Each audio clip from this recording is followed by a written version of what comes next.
Mesdames et messieurs, bienvenue à la grande finale du grand concours Top Model Afrique, le seul concours qui va nous permettre de trouver le mannequin qui ira représenter la Côte d'Ivoire sur la scène internationale. Pour commencer, on va lancer déjà le premier candidat. Lui, il nous vient de Blamakoté, c'est Momo Belekri. Il arrive maintenant, on fait du bruit pour Momo.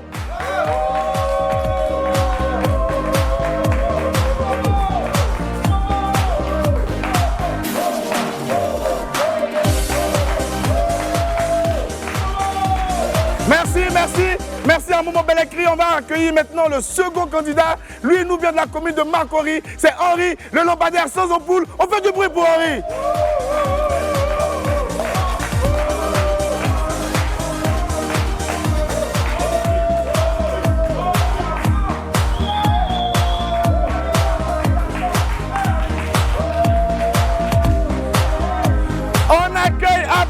Le dernier candidat, lui, il nous vient de la commune de Cocody. Il s'appelle Ladembure. On fait du bruit pour Ladembure, on l'accueille maintenant.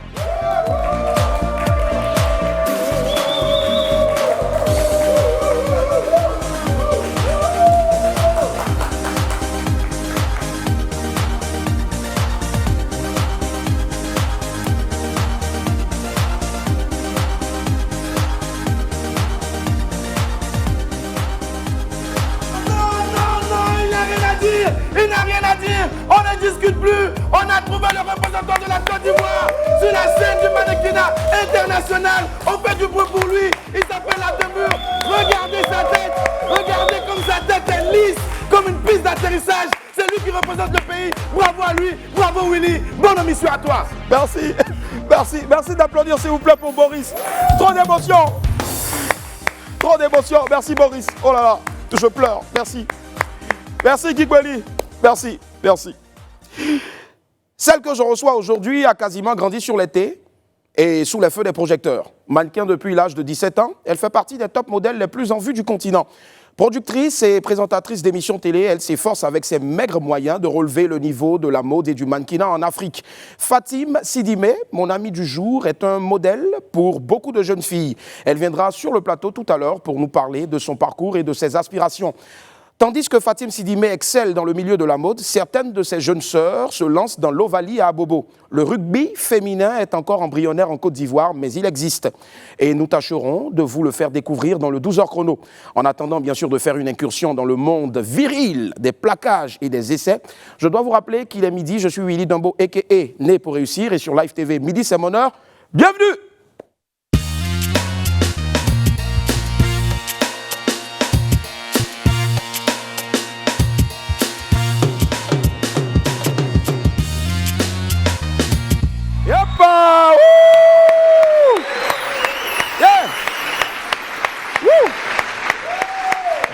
Bonjour et bienvenue, quel plaisir de vous retrouver pour ce énième numéro du WAM Willy à midi. Nous sommes le mercredi 4, si je ne m'abuse, 4 novembre 2020, c'est ça?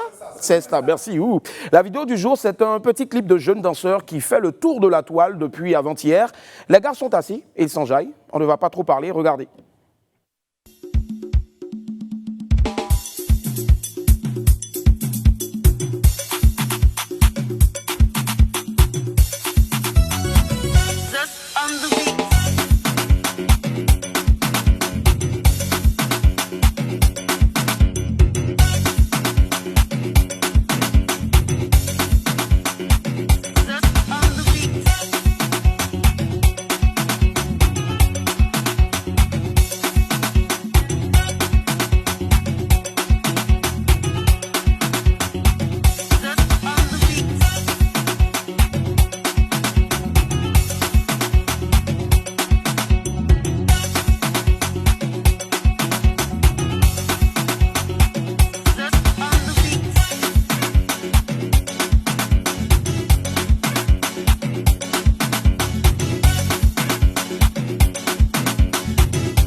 petit peu. Ah, ouais. On applaudit pour ce talent-là. La danse du cœur. Le téléphone sonne. Aïe. William, il dit bonjour. Allô, mon vieux père. Oui, c'est qui? C'est moi, c'est ton petit qui chante là. Mon petit qui chante. J'ai beaucoup de petits qui chantent. Non, tu vois ton petit chanteur là. Quand il y a le concert, puis on dit concert de Ariel Chené, DJ Mix et bien d'autres là. C'est bien d'autres, c'est lui qui est là. Et là, tu t'appelles bien d'autres. D'accord, bien d'autres. Ouais, bon. Tu veux faire quoi exactement? Non, il y a ma petite chanson là. Je t'ai dit, venir dans ton émission là. Il a chanté un peu, il a déjà fou. Et puis quand tu vas me regarder. Bien d'autres, tu parles trop. Vas-y, chante. Matrama, Chokokrani, Matrama, Moussokrani, Matrama, oh Veni, oh Matrama, oh Pati, oh Matrama, oh Broum. Mon bébé, ça va un peu, c'est bon, non? Ok, bien d'autres. Oui. Bonne journée. Hein? Bonne chance. La suite, les pépites.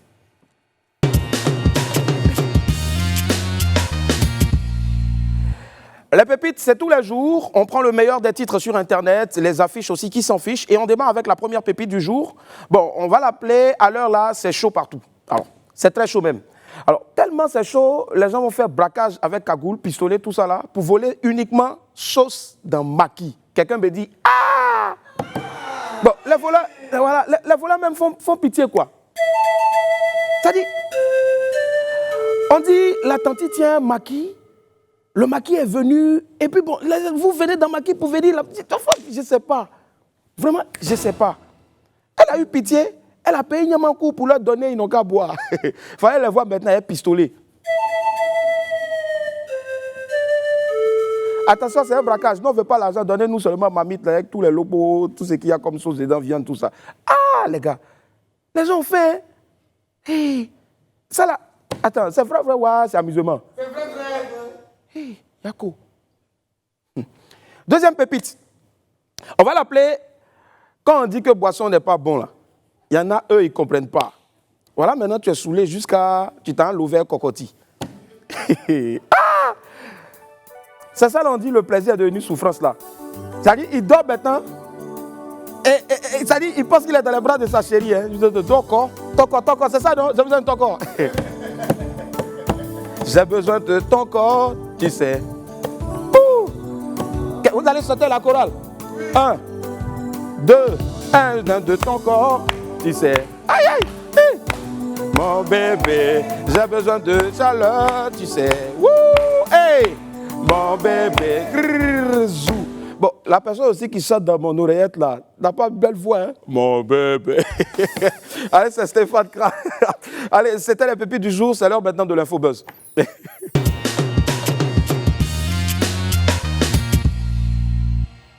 Les acteurs culturels pour la paix. Face aux violences électorales qui ont eu lieu dans le pays et qui ont toujours lieu donc dans le pays, les acteurs culturels ont décidé de poser un geste fort en faveur de la paix. Ils se sont donc retrouvés le mardi 3 novembre à Cocody-Vallon au Dorsey House pour lancer une adresse aux dirigeants politiques et aux populations de Côte d'Ivoire. Artistes, chanteurs, humoristes, influenceurs, acteurs de la mode, hommes de médias. On pouvait y voir Mollard, Digbe Cravate, Baby Philippe, Abou Nidal, Sui Fatem, Vital, Ramatoulaye, Hassan Hayek, Steller, Elon et surtout Fatim Sidimé, notre invitée qui est donc l'initiatrice de cette action-là.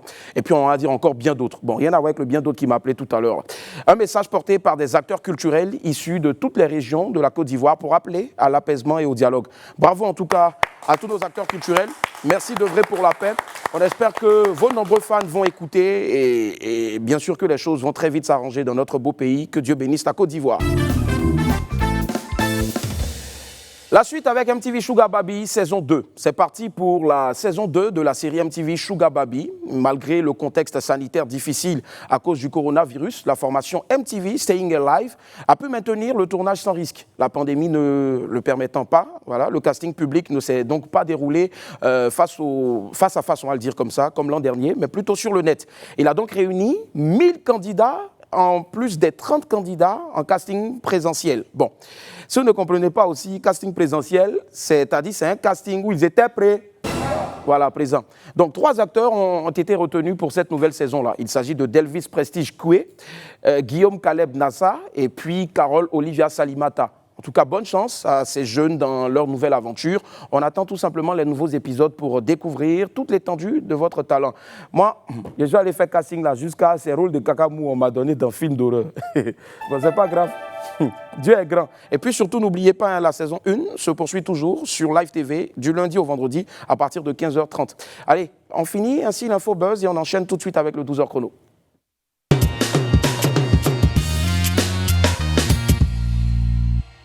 Le rugby est un sport viril très populaire en Europe, mais encore peu pratiqué chez nous. Dans la commune d'Abobo, un club de rugby comportant une équipe de jeunes filles a vu le jour. Apucho sans filtre avec sa légendaire curiosité et son compère Gauthier Hué ont ensemble décidé d'en savoir un peu plus. On suit maintenant son compte rendu dans le 12h chrono.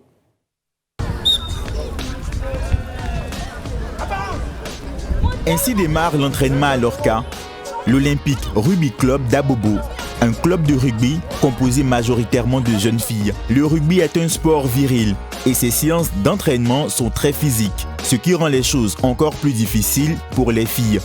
La difficulté déjà c'est la vitesse, parce qu'il faut être très rapide dans le rugby et éviter les contacts. Que le rugby soit difficile ou pas, pour ces jeunes filles, c'est une véritable passion. Le rugby déjà c'est un jeu qui nous apprend à vivre dans la société sans problème. C'est un sport éducatif.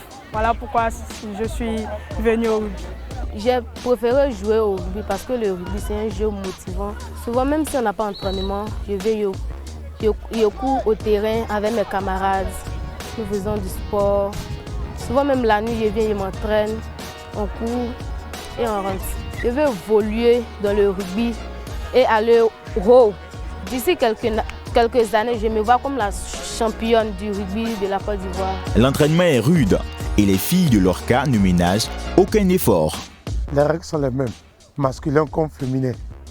Seulement que, comme ce n'est pas les mêmes gabarits, elles s'adaptent. Au départ, c'était difficile pour elles, mais quand elles ont compris le jeu, après une des séances, c'est devenu plus facile pour elles. On espère que d'Abobo sortira le noyau du rugby féminin en Côte d'Ivoire. Pour l'heure, l'Olympique Rugby Club d'Abobo forme les futures championnes du rugby féminin ivoirien. Mais il fonctionne grâce aux dons et aux cotisations. On n'a aucun soutien. Au niveau de la mairie, on nous a demandé de faire la reconnaissance pour être prise en compte. Jusqu'à ce jour, rien. Cet après-midi-là, le sélectionneur de l'équipe nationale féminine de Côte d'Ivoire est présent. Au niveau de Orcas avec Herman, il y a moi 6 filles qui sont avec moi en équipe nationale, qui jouent très bien. On a même participé à des tournois au niveau d'Abidjan ici. Les filles jouent très bien, sont pas mal. C'est pour ça que je suis venu cet après-midi pour voir comment les filles se comportent avec l'équipe Orcas. D'ici novembre ou bien décembre, on va essayer de faire un tournoi de rugby à 7 et puis relancer encore le championnat. Les sportifs de l'Orca s'entraînent d'arrache-pied plusieurs fois par semaine. Elles espèrent un jour positionner le rugby féminin ivoirien sur l'échiquier mondial.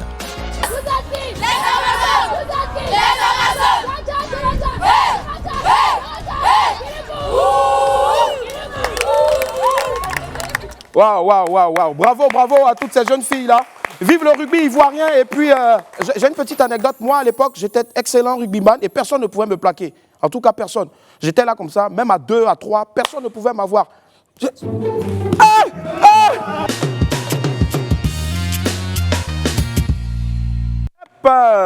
Mon ami du jour est l'un des plus grands mannequins de notre pays, pour ne pas dire de l'Afrique. Elle a beaucoup voyagé pour représenter la Côte d'Ivoire sur les podiums du monde entier. On accueille ensemble la grande Fatim Sidibé. Hey! Yeah! Encore plus d'applaudissements, s'il vous plaît. Aquaba. Yeah! Hip hip hip! Bon, voilà, je sens qu'il y en a plein parmi vous qui ont fait EPP, voilà. Sinon, dans les écoles françaises, quand tu dis hip hip hip, hurrah! Voilà, c'est cela. Gros coucou à Kifak, voilà. Merci Kiki. Oui. Bonjour Fatim Sidibé, comment ça va? Bonjour, ça va. Ça va bien? Alhamdoulilah, oui. Ah, Dieu merci. En tout cas, nous, quand on voyait cette dame-là, elle n'a rien perdu de sa superbe, elle n'a rien perdu de sa beauté. Et je demande, s'il vous plaît, qu'on puisse applaudir cette grande dame-là. Voilà. On était tout petits comme ça et aujourd'hui, on a la chance de l'interviewer, franchement. Inch'Allah, oui. C'est cela. Dieu merci. Alors, généralement, quand je reçois des invités ici, on commence par le CV. Qui est Fatim Sidibé? Alors, Fatim Sidibé, c'est une jeune dame entreprenante, une Ivoirienne d'origine aussi. Oui. et qui s'est intéressé très tôt à la mode, au mannequinat. Et donc, qui a voulu, en fait, pour pouvoir participer à l'éclosion de ce domaine-là, eu à apprendre beaucoup ou à réaliser beaucoup d'autres entreprises dans le même canal de la mode, parce qu'en fait, on est parti d'une émission de télé, d'une agence de mannequins, d'une société spécifiquement de management et de lobbying mode. Et puis ensuite, on a fait dernièrement une école des métiers de la mode et du mannequinat. Et on a aussi un événement annuel qui vraiment sacralise les meilleurs mannequins du continent. Voilà. Je pense que franchement, il faut applaudir. C'est cela, la femme entreprenante. Et quand on parle d'émancipation de la femme, voilà, la perfection faite femme. Voilà, c'est ça. L'émancipation de la femme, c'est important et je pense que c'est une réalité dans notre pays. Alors, comment est-ce que Fatima a débuté donc véritablement sur les thés? J'ai débuté par coup de hasard parce que je suis allée très tôt, je pense, je devais avoir 17 ans. Et c'était les vacances seulement que j'avais une grande sœur que j'étais allée accompagner qui devait se marier chez son styliste Maurice Carvalho, à qui je fais un coucou s'il regarde l'émission, qui est très suivie d'ailleurs. Et donc, c'est comme ça que je m'intéresse à l'accompagner dans ses essayages, tout ça. Et quand j'arrive sur le styliste, il me dit « mais ça tombe bien, je dois proposer des prototypes à une société de la place et je cherche quelqu'un qui a ta corpulence pour m'aider à présenter le vêtement. » Et moi, j'ai dit, mais je ne sais pas comment marcher. Il dit, tu marches comme tu marches en ce moment. Et donc, on est parti à la fin de ça. On m'a remis, je pense, environ, c'était 50 000 francs. On s'entend une petite fille qui... C'était largement plus que mon argent de poche. Donc, quand je suis rentrée, j'ai dit à mes parents, j'ai dit... Je suis allée aider le tonton, là, il m'a donné 50 000. Et ma mère me connaissait, elle a dit, ah non, mais il ne faut pas prendre goût. Hein. École, tu vas faire les études obligatoirement. Et puis après, plus tard, j'ai eu le privilège d'aller apprendre avec Étienne Marcel, qui vraiment faisait faire des répétitions que les week-ends. Et donc, on avait la possibilité, la latitude de pouvoir continuer à suivre nos cours et tout ça. Et donc, moi, j'ai allié les deux. Hein. Et tout explose véritablement quand je vais voir Madame Kadik pendant des vacances pour pouvoir, justement, en job de vacances, travailler avec elle. Elle me fait confiance et me confie tout de suite les présélections de Top Model Côte d'Ivoire. Et donc, je pilote en fait la compétition et tout de suite, je me fais repérer par les stylistes qui sont déjà en fait des personnes avec qui on travaille, mais de façon très éloignée parce qu'en son temps, on n'avait même pas dit défiler au tableau, au compteur, et ce sont des stylistes qui connaissaient vraiment tous les grands noms du mannequinat. Et pendant la compétition, et je pense que c'est ce facteur en fait qu'il faut qu'on cultive parce que à la fin de la journée, je pense qu'il y a la grâce de Dieu en tout ce qu'on fait. Voilà, parce que tu peux être prédestiné à tout, tu peux avoir tous les atouts, et puis si tu n'as pas la grâce de Dieu, ça ne démarre pas, quoi, en fait. Donc, moi, à cette élection où il y avait tous les grands noms, vraiment Patéo, Angibel, et Madame Amangua, Péassona, Madame Axel, tout le monde, tu as les stylistes qui font une pétition sous la coupelle de Misaoui, qui est devenue beaucoup plus tard vraiment une mère véritable pour moi, qui leur fait signer une pétition en disant « c'est vrai, le Togo est le pays d'accueil de la compétition finale. Donc pourquoi la Côte d'Ivoire n'aurait pas deux candidates vu qu'à l'issue de ce concours dirigé par Fatim, on a élu Ouégré et Michel. Mais nous, on peut faire une pétition à Madame Kadik, qui est présidente du comité, en lui disant « écoutez, on voudrait bien que la Côte d'Ivoire, qui est le pays organisateur, ait deux candidates et que nous, les stylistes de Côte d'Ivoire, on aimerait vraiment présenter Fatim Sidimé. » Et c'est comme ça que tout part. Mais seulement que, et là je parle de sacrifice cette fois-ci, parce que c'est vraiment très étatique ce qui se passe. Voilà, exactement. Et donc, je profite pour donner en fait des codes à ceux qui me suivent, aux jeunes, qu'après, quand la grâce intervient, il faut pouvoir accepter le sacrifice. Parce que quand je vais maintenant demander la route à Étienne Marcel, qui était mon formateur, l'épreuve, en fait, c'était qu'il m'a demandé de m'asseoir et qu'il allait me relooker. Et donc, il prend tout de suite un rasoir et puis il fait passer dans mes cheveux, il me fait la crête à la Grace Jones. Et j'ai commencé à pleurer. Je dis non, je préférais mes longs cheveux, tout ça et tout. Il m'a dit non, tu vas à une compétition et je préfère que tu ailles avec cette coiffure et je te promets que cette coiffure sera un atout pour toi. Et j'ai été soumise, j'ai accepté. Et je suis allée à la compétition et dès que je suis rentrée, paix à l'âme de Djibril Tamsir-Niane, et c'est là, cette fois-ci, je parlais de la clé des opportunités. Il va falloir saisir les opportunités et tout. Et c'est comme ça que dès que je franchis l'hôtel, et que même que nous, on était en retard, parce qu'il fallait que moi, je synchronise toutes les arrivées des autres candidates à partir de la Côte d'Ivoire, qui était le pays organisateur quand même. Donc, j'arrive la dernière, Katusha qui se lève de son siège, qui dit... La compétition, elle est terminée, la gagnante, elle vient d'arriver. Comment vous appelez? Et j'ai fait timidement Fatim. Elle dit, vous savez quoi, même si vous ne gagnez pas cette compétition, moi, je vous emmène à Paris. Wouh! Donc, j'ai appelé Abidjan, j'ai dit, maman, compétition, là, est finie. J'ai gagné. J'ai gagné. Et en plus, c'est vrai, en plus, un top modèle Afrique à cette période. Je crois que c'était en 2004. Oui, c'est ça. 2004. Oui. Voilà. On va encore applaudir, s'il vous plaît. C'est une véritable leçon de vie. Une véritable leçon de vie. Voilà, leçon de vie, c'est cela. Ouais. Moi, je me pose rapidement la question, pourquoi est-ce que, après, à tous ces grands challenges-là de vie, pourquoi est-ce que Fatim n'ajouterait peut-être pas aussi coach de vie pour motiver toutes ces jeunes filles-là qui, demain, veulent avoir un mieux-être? Ce qu'on fait pour le moment, on a fait une école, en fait, de formation. On a la formation professionnelle pour tous ceux qui veulent devenir stylistes, coiffeurs, maquilleurs, et ceux qui veulent devenir stylistes, vraiment designers. L'école est en Côte d'Ivoire, bien sûr. Absolument, et c'est la première école du genre, vu qu'on allie à tout ça le métier de mannequin, qui est une formation qualifiante. Et donc, on enseigne des cours de bien-être. Voilà. Parce qu'on a compris très tôt qu'il fallait donner des outils, une clé vraiment de réussite, qui est la formation à tous ces mannequins, à toutes ces jeunes filles qui ont envie vraiment d'exceller dans ce domaine-là. Uniquement pour les jeunes filles, et il y a des hommes aussi? Ah non, il y a des hommes aussi, mais en fait, ça, c'est vraiment une déformation. Vu que je suis une femme, je mets souvent les femmes en avant. Mais sinon, tu as beaucoup de mannequins hommes dans l'agence même. Je pense que 80 mannequins, on compte environ... 25 hommes quand même. Quand même. Les gars, voilà, au moins on a pensé à nous. Merci. Allez, c'est un secret de Polichinelle. Fatim a traversé, a visité plus d'un pays. Absolument. Et est parti sur les plus grands thés de ce monde-là. Par la grâce de Dieu. Voilà, Dieu merci. Et lequel, pour ne pas dire laquelle expérience, au cours d'un défilé, a le plus marqué Fatim? La plus belle expérience pour moi, c'était en fait mon arrivée à Londres. À Londres, d'accord. Voilà. Et c'était mon tout premier défilé, en fait. C'était la Fashion Week London.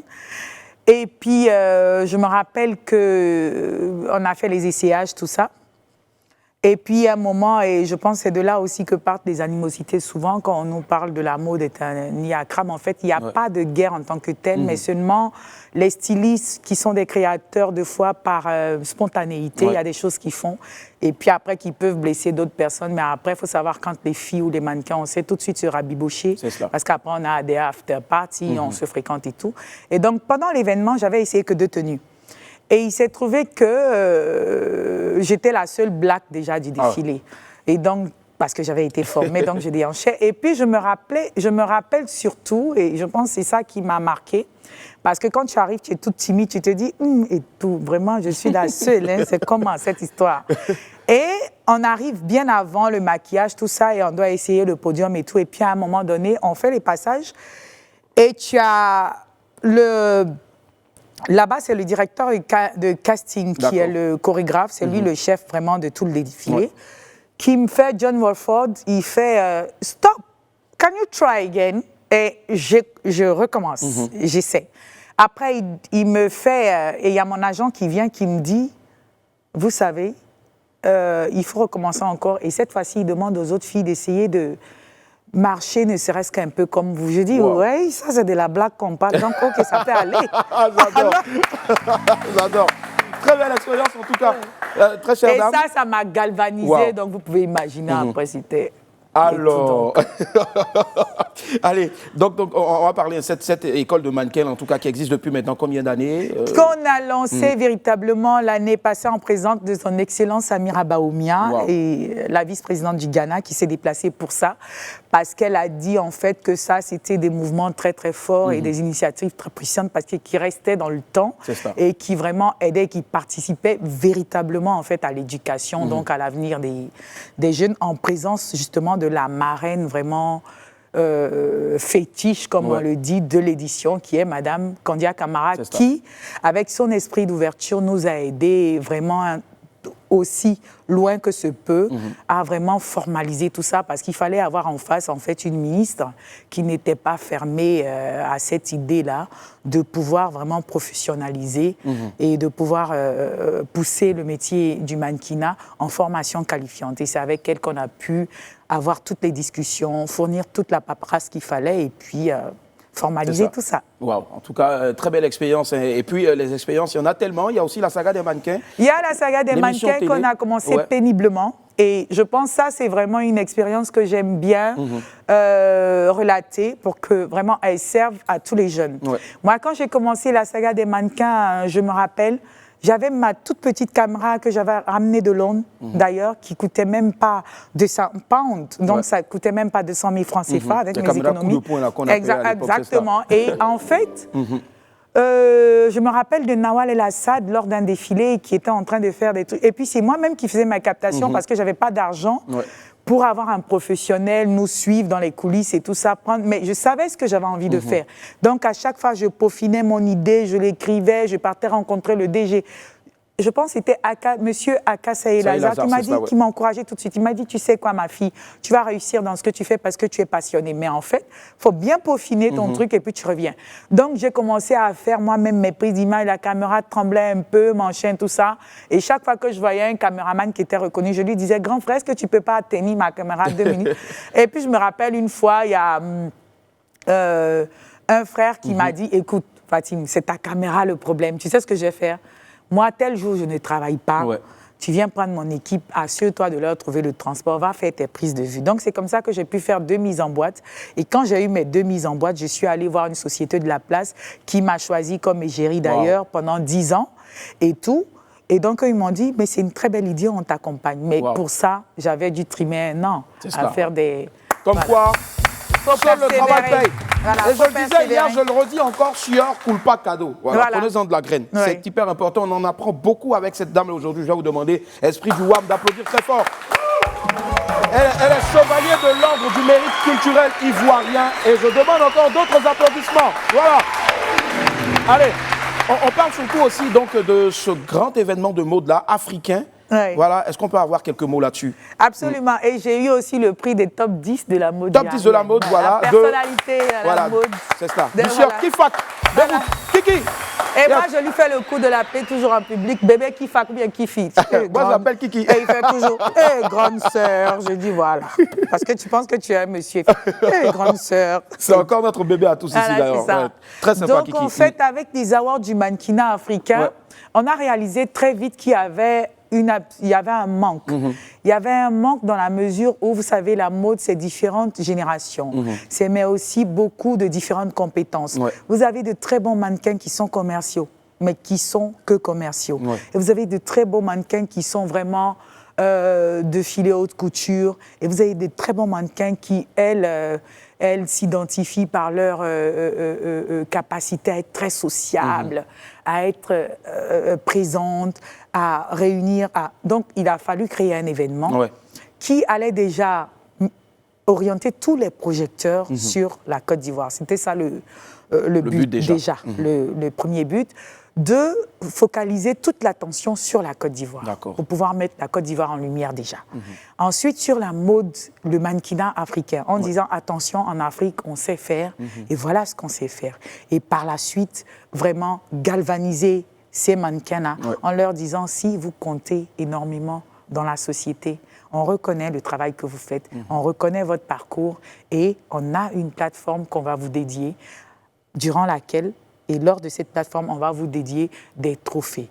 Et on va aller plus loin, on va essayer de vous chercher des financements, on va subventionner chaque année quelques projets pour les mannequins qui ont de très belles idées. Et d'ailleurs, avec la dernière édition, on donnait 2 millions de francs CFA à l'ancien mannequin Aïda Ouedraogo qui a décidé de faire une marque de vêtements. Et donc, on est parti, on a fait des enquêtes des différents projets des mannequins et elle est sortie vainqueur après concertation du comité. Et on a décidé de l'accompagner à hauteur de 2 millions, mais on trouve que ce n'est même pas assez encore. C'est beaucoup déjà. C'est beaucoup déjà. Et chaque année, avant cette année-là, il y a eu beaucoup d'autres aides, beaucoup d'autres subventions qui ont été données dans le but justement d'encourager. Mais en fait, aujourd'hui, et je ne suis pas déçue, j'étais à Dubaï dernièrement, j'ai été invitée par un célèbre top mannequin là-bas, un top modèle, pour aller rencontrer les agences, leur parler de ce partenariat que vraiment je souhaite et que vraiment sur lequel je travaille depuis maintenant pas mal d'années, en demandant, il faut vraiment ce jumelage, il faut vraiment il faut vraiment ce partenariat entre les mannequins d'ici et les mannequins de là-bas quand il y a des projets. Et la dame m'a dit, vous savez quoi, Fatime, je vous ai invité, je vous écoute parce que je suis ce que vous faites. Et grâce à vous, quand on tape le mannequinat en Afrique, tu as une plateforme qui s'ouvre, qui est dédiée qu'aux mannequins. C'est cela. Et on voit le travail que vous faites. Et même nous ici, on n'a pas pensé à faire une plateforme qui allait vraiment sacraliser le parcours de mannequins internationaux. Et donc, bravo.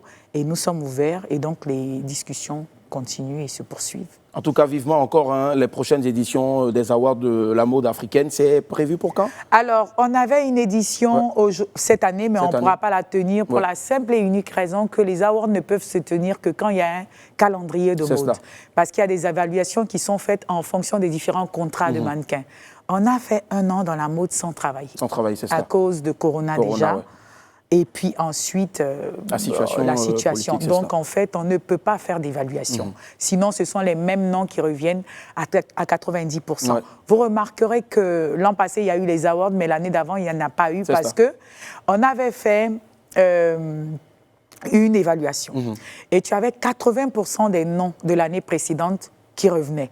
Une fois qu'on n'a pas une différence de 40% de nouveaux noms, on ne va pas aller sur l'événement parce que ça veut dire que ce sont les mêmes qui reviennent et après... Qui reviennent et qui n'a pas eu véritablement d'activité. Si, 2 fois même, il y a des recherches. Alors, c'est pour ça que même quand tu as 60% de noms qui sont périns, on encourage l'événement. Pourquoi? Parce que si tu as un meilleur mannequin, un top modèle qui est la meilleure et qui se bat à tous les niveaux pour maintenir sa place, elle mérite son titre. C'est clair. Voilà. Donc, nous, après, il faut vraiment avoir un calendrier de mode bien condensé et qu'on puisse vraiment faire des évaluations. Et c'est seulement au sortir de là qu'on sait si on tient les awards ou qu'on ne les tient pas. Inch'Allah, on va y aller pour l'année prochaine. Inch'Allah, voilà. 2021. Allez, comme d'hab, on file tout droit maintenant vers le rendez-vous de Willy.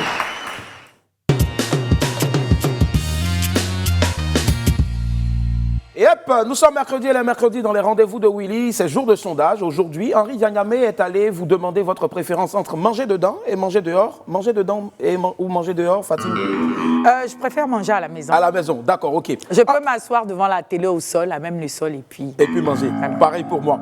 Mais pour d'autres, on a dit entre ta chérie à la maison et puis ta petite qui est dehors, tu préfères quoi? Voilà, aujourd'hui là, vous allez tout nous dire. On suit ensemble le sondage de Willy.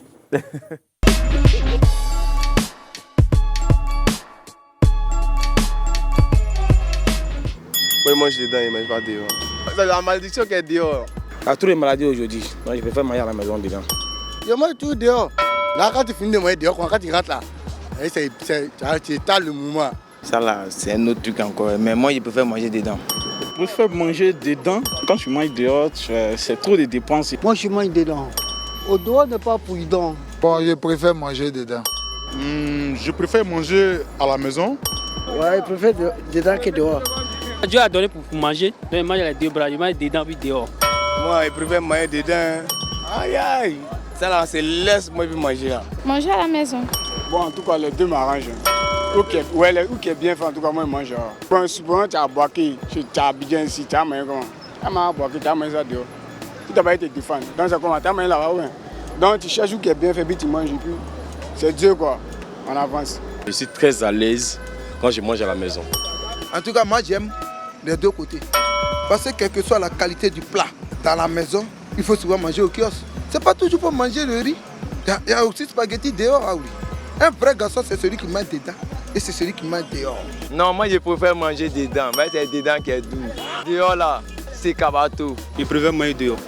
Prendre la fille et puis aller à l'hôtel, c'est encore mieux. Au lieu de venir chez toi à la maison. Dedans est mieux. Dedans, il fait la lumière et casse le pays là-bas. Je préfère manger dedans.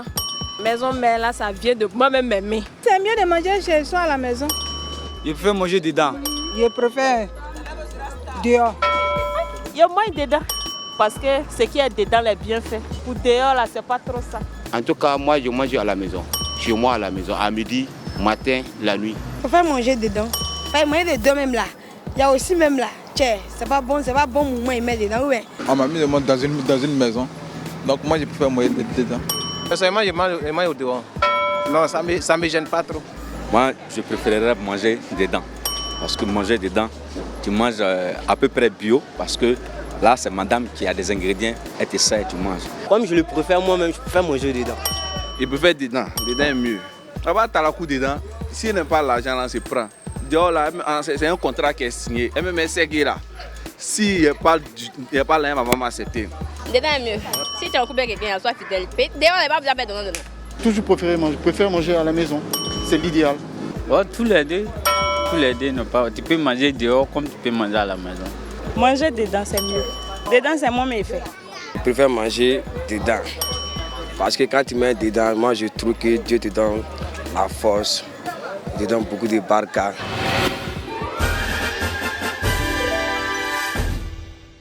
Voilà, vous l'avez certainement remarqué, hein, les Ivoiriens aiment manger à la maison, voilà, comme bien sûr notre invité. Allez, on va bientôt se dire au revoir, c'est dommage, mais on ne peut pas partir sans passer en revue donc, ce qui s'est passé hier. Oui. Très très belle idée, initiative pour la paix en Côte d'Ivoire. Oui. En une phrase, c'était de réunir tous les acteurs, c'est ça?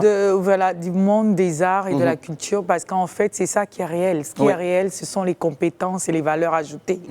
On a des voisins qui ne sont pas forcément de notre ethnie ou de notre religion, mais la vérité est qu'ils sont plus proches de nous de foi que nos parents. C'est cela. Donc, à la fin de la journée, je pense qu'il faut se souvenir qu'en fait, la Côte d'Ivoire, elle est forte, elle est puissante de par sa diversité culturelle, ethnique et religieuse. Donc, il est tout à fait important de pouvoir préserver la paix et se vivre ensemble. C'est cela. Voilà. Et est-ce que ça va poursuivre ou voilà, le message est déjà passé, on espère maintenant que... Voilà, on va dans la mesure du possible et aussi loin que se peut et à chaque fois qu'il sera nécessaire, on va se réunir pour apporter un message aux populations de paix. Parce qu'il n'y a que dans cette situation de paix que tout le monde y gagne. Et vraiment, nous sommes prêts, comme vous le voyez, à nous mettre à genoux, à pleurer s'il le faut. Et même ici, je referai, si on me le demande, de demander aux Ivoiriens vraiment pardon. On se met tous à voilà, on va le faire. On va demander à tous les Ivoiriens. Pour la Côte d'Ivoire, voilà. nous vous demandons pour la Côte d'Ivoire de préserver la paix. Nous voulons la paix. On veut la paix, rien que la paix. Merci infiniment. Vraiment. On va applaudir très fort, s'il vous plaît, Fatim Sidibé. Merci d'être venu ici. Vous allez revoir ce programme-là en rediff à partir de 17h et puis à 23h en soirée et puis après aussi sur notre chaîne YouTube. Merci du fond du cœur. Plein de succès encore dans tout. Et puis surtout, n'oubliez pas de sortir couvert en haut et puis en bas. Bye. Dieu vous garde. Au revoir. Au revoir.